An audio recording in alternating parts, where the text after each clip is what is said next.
अस्सलाम फ्रेंड्स, मैं हूँ जैनब और आप देख रहे हैं जी फॉर जैनब।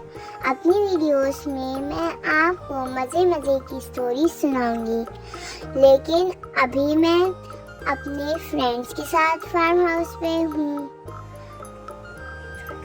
इंजॉय कर रही हूँ। अपनी नेक्स्ट वीडियो में आपको मैं एक ब्यूटीफुल स्टोरी सुनाऊंगी।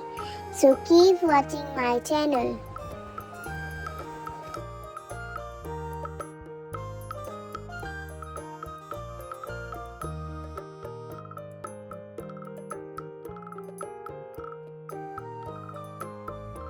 और ये है मेरा छोटा सा फ्रेंड।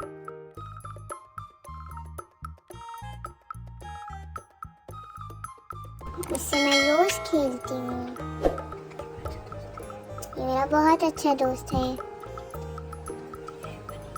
और ये है मेरा दोस्त मनी।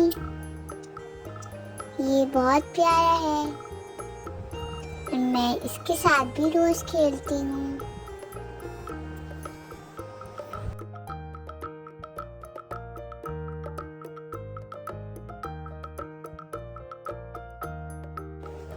मैं बनी और हर्ष के साथ मेरे दोस्त पापी के साथ भी खेलती हूँ।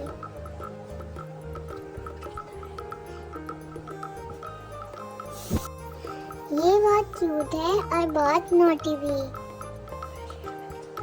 हम रोज फ्रेश एयर में खेलते हैं और आप भी रोज फ्रेश एयर में खेला करें, उससे हमारी सेहत अच्छी होती है।